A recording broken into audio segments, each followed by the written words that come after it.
Here's what's coming up on the program today.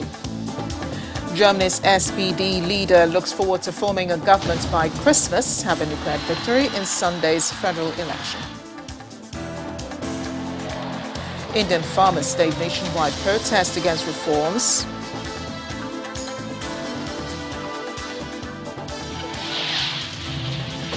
Plus, Uganda's scientists make interest in discovering patients who have received the COVID-19 vaccines. Thanks for joining us. I'm Amarachi Ubani in Lagos. A victory has been declared by Germany's centre-left Social Democrats following yesterday's federal election, telling the party of outgoing Chancellor Angela Merkel it should no longer be in power. The party's leader Olaf Scholz says he has a clear mandate to form a government, while his conservative rival Armin Laschet remains determined to fight on. Olaf Scholz has become the candidate to succeed Chancellor Angela Merkel. He aims to reach an agreement to form a coalition government with the Greens and Liberal Free Democrats before Christmas. Ansonsten habe ich gut geschlafen. He says a government led by him would offer the United States continuity in transatlantic relations because the transatlantic partnership is of essence for Germany. The SPD won 25.7% of the vote, ahead of 24.1% for Merkel's CDU-CSU conservative bloc, according to provisional results. The Greens came in at 14.8% and the FDP were on 11.5%. CDU leader Armin Laschet says his party is still keen to try to form a coalition with the Greens and Free Democrats, even after the Social Democrats narrowly beat them in Sunday's election. He told the news conference that the people voted for CDU-CSU and want them to take responsibility and govern, and are convinced that a government under the leadership of the Union is the best thing for Germany, and they have a responsibility to the voters. Hours after the CDU's historic losses, Chancellor Angela Merkel was seen arriving at the party headquarters to discuss further steps as a parliamentary floor leader demanded the chancellery for the CDU's candidate Armin Laschet. Hello. Germany's neighbour Spain says both countries will be closer now following the SPD's narrow win. Prime Minister Pedro Sanchez said Spain and Germany were already united in their Europeanism and now have the opportunity to be united in the colour and orientation of their governments.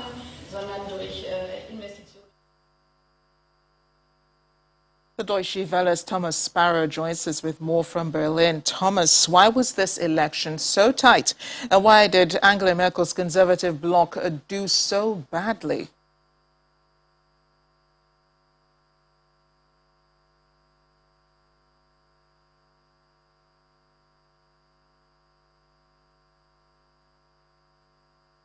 One of the main conclusions of Sunday's election here in Germany is that the country is very polarized and the political landscape is fragmented.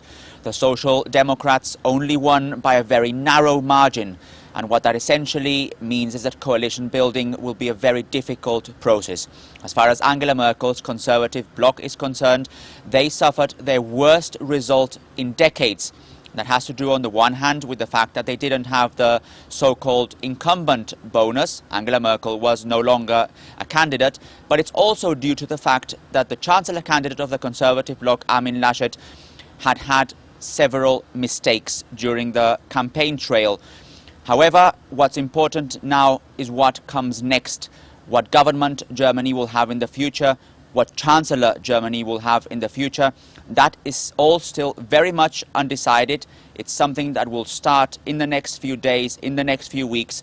But we already know from experience that this could also take many months. In 2017, coalition building took 5 months, and experts have already said that because of this fragmentation, because of this polarization, this could also take a long time this time round. Yeah, and Olaf has said, the SPD leader, Olaf Scholz, says hopefully things should be evening out by December. What can we expect from the new government, though? What we can expect from Germany's new government is certainly that there won't be any radical change. It is obviously still unclear what exactly will happen in the next few weeks, what coalition government can and will be formed, who will be Germany's next chancellor.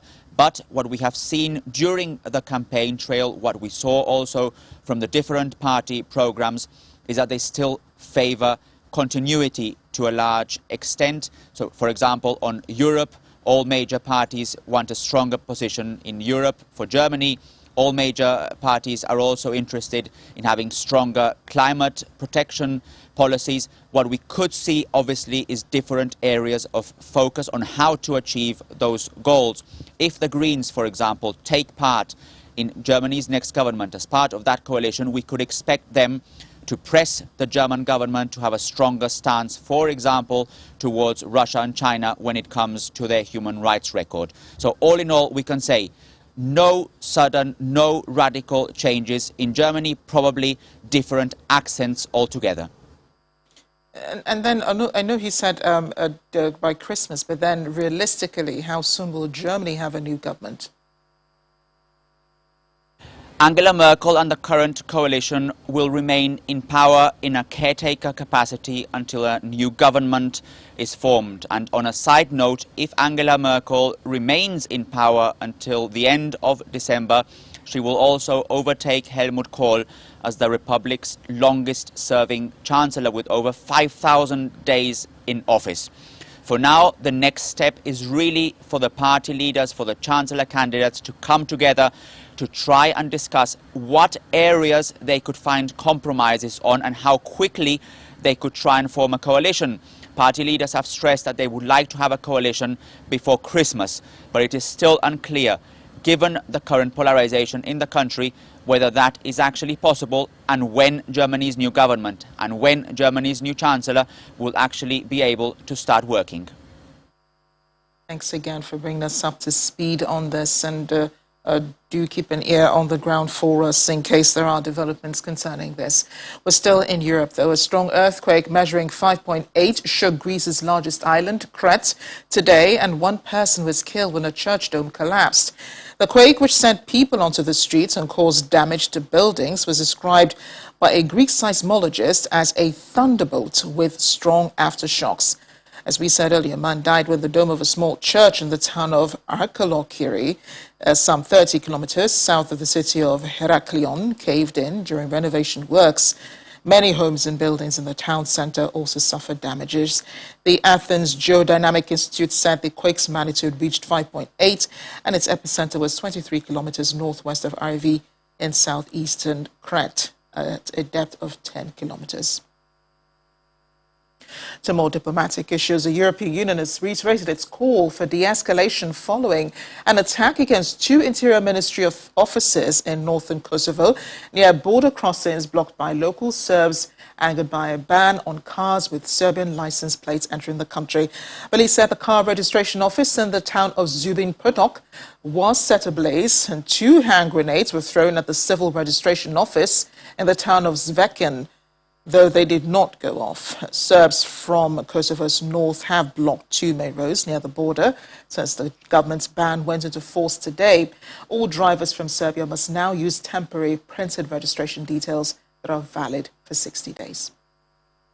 It was very clear that the key word is de-escalate. Right now, the EU was very clear that the key word is de-escalation. And this is, I can only recall the latest statement by the High Representative Borrell issued yesterday on the issue where he called yet again for both sides to unconditionally de-escalate and to make sure that all steps that are taken on both sides, by the leaderships on both sides, lead towards the de-escalation. And the first positive step will be the chief negotiators from both sides coming to Brussels to use the platform of the dialogue to discuss the way forward, and the way forward means de-escalation, because this is not good. What is happening right now is not good for the people in Kosovo, not good for the people in Serbia, and also is not good for the region.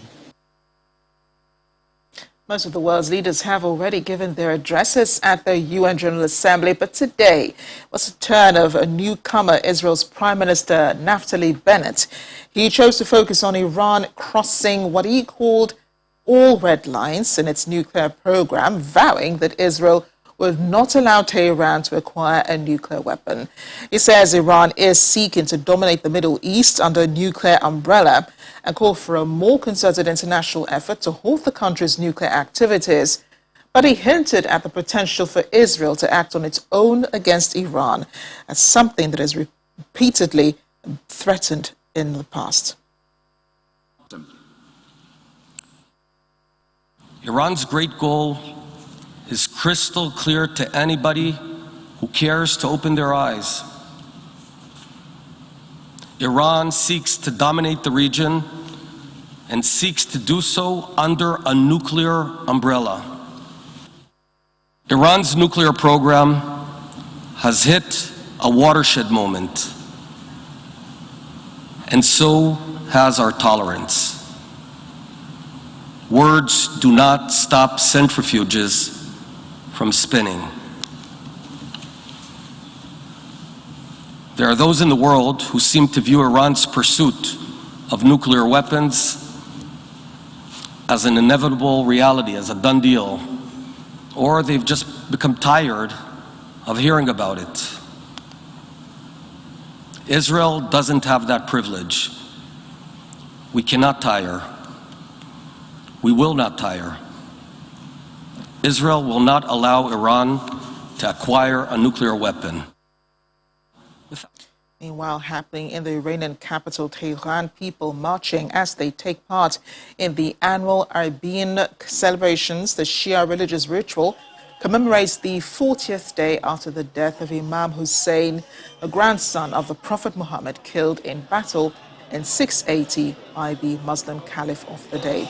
Usually up to 20 million, mostly Shiite Muslims, take part in the Arabian pilgrimage in the holy city of Karbala in Iraq. In 2020, Iraqi authorities barred entry to most foreign pilgrims, including some 3 million Iranians, as a result of the coronavirus pandemic.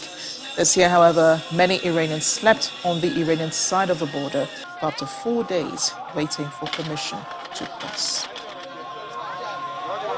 امیدوارم اول شر این کرونا از سرمون کم بشه و واقعا میگم دوست داشتم الان کربلا باشه. And a Palestinian military court today began the trial of 14 security officers charged with beating to death a prominent critic of President Mahmoud Abbas in a case that has drawn widespread protests and calls for his resignation. Nizar Banat's death followed his arrest on June 24. It heightened criticism of Abbas's Palestinian Authority and his security forces, who human rights groups say regularly arrest critics in the occupied West Bank. Abbas denies the charges. An autopsy carried out the day Banat died showed he was struck in the head and over the body with metal rods, leading to his death. The PA, which has limited self-rule in the West Bank, has vowed to hold those responsible to account. Talk about those farmers in India now opposed to reforms that they say threaten their livelihoods, renewing their push against the changes with nationwide protests today, a year after laws on the liberalization of the sector were introduced. In the southeastern state of Tamil Nadu's Chennai, protesters broke through police barricades and clashed with police, as several of them were detained at the scene. In the capital, New Delhi, as well as the northern city of Bahadurgarh and Ranchi, farmers blocked roads and rail tracks as they demanded the Modi-led government repeal the 3 laws. The legislation introduced in September last year deregulates the agriculture sector and allows farmers to sell produce to buyers beyond government-regulated wholesale markets, where growers are assured of a minimum price. The protests have been generally peaceful, but police and farmers clashed in New Delhi in January during a tractor procession, and 1 protester was killed and more than 80 police were injured. Security around parts of New Delhi that saw major clashes in January was tight today. Still watching the world today, still ahead.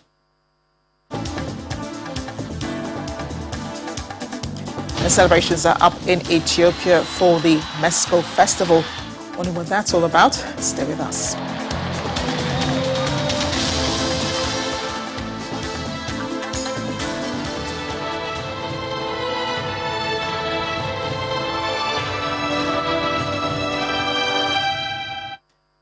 Welcome back to The World Today. Our global coverage of the COVID-19 pandemic kicks off in Uganda, where a study by scientists found that vaccination against COVID-19 significantly reduced deaths in the country. It shows there were no deaths recorded among fully vaccinated patients during the research period, and there were fewer deaths among those who were partially vaccinated. We have more on the situation in other parts of the world in our global update. While Uganda's research proves insightful into efficacy of the vaccines, Zimbabwe has received the fourth batch of Sinopharm COVID-19 vaccine doses from China. The Chinese ambassador to Zimbabwe, Guo Xiaoshun, handed over the consignment to Vice President Constantino Chiwenga, who's also the country's Minister of Health and Child Care. At Harare's Robert Mugabe International Airport, Chiwenga expressed his gratitude to China for supporting Zimbabwe's fight against COVID-19. Meanwhile, China's mainland has administered over 2.2 billion doses of COVID-19 vaccines, according to data released by the National Health Commission. The capital, Beijing, administered over 40 million doses as of Sunday, with over 1.3 million given to people aged 12 to 17. The mainland reported 13 new local cases, according to the National Health Commission. Australia's New South Wales government has unveiled a roadmap for reopening the state from COVID-19 shutdowns, detailing the differing levels of freedom to be afforded to citizens based on their vaccination status. The Premier says life will feel like it is getting back to normal when the 70% double vaccination rate is met, and when the figure hits 80%, community sport, regional travel and other activities will be able to resume. Finally, the cumulative total of confirmed COVID-19 cases in the United States topped 42.9 million as of Sunday, with the death toll surpassing 678,000. The country's case count rose over 42 million and the death toll 687,985. The U.S. continues to lead the world in the number of confirmed COVID-19 cases and deaths.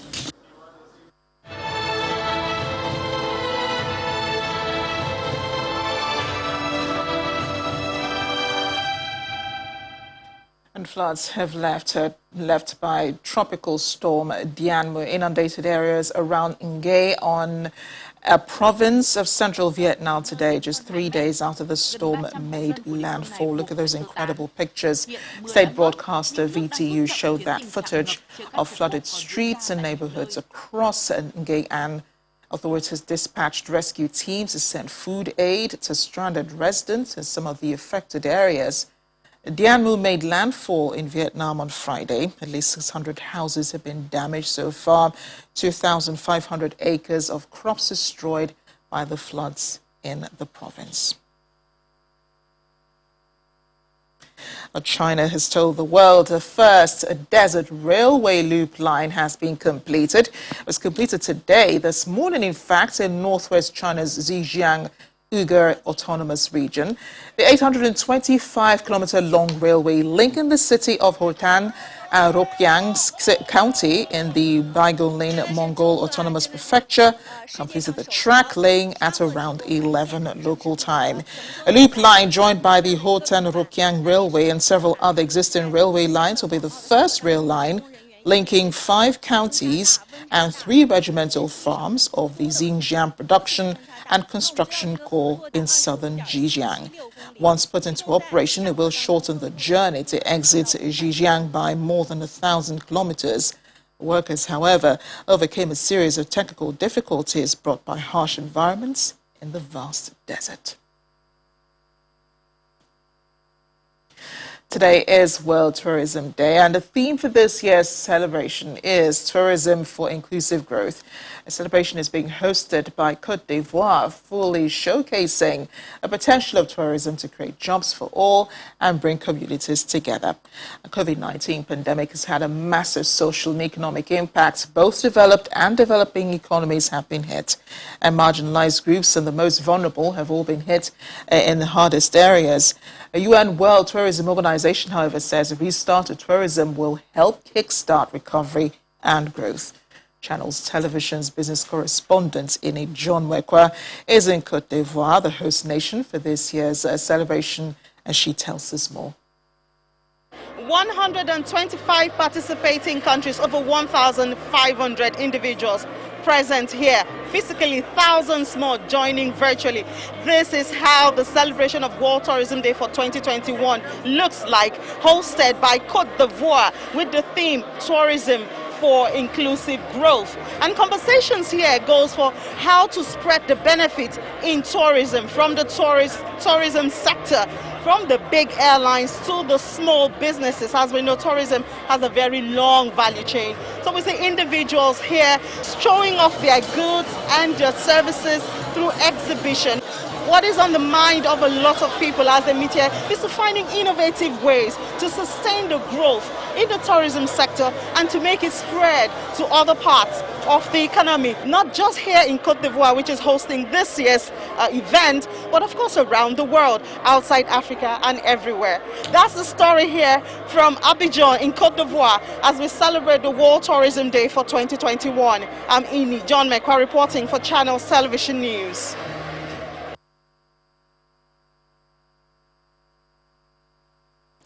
And we'll be hearing more from Eni much later in our various bulletins.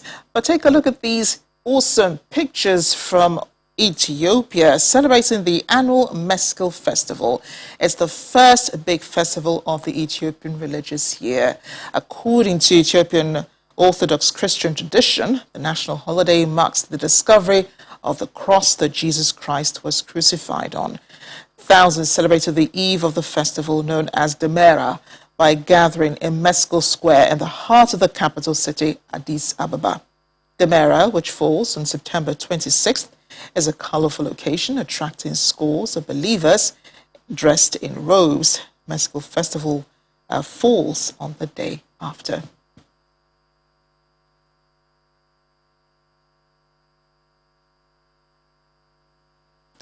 That's Monday in the World. Thanks for watching. I'm Amarachi Ubani.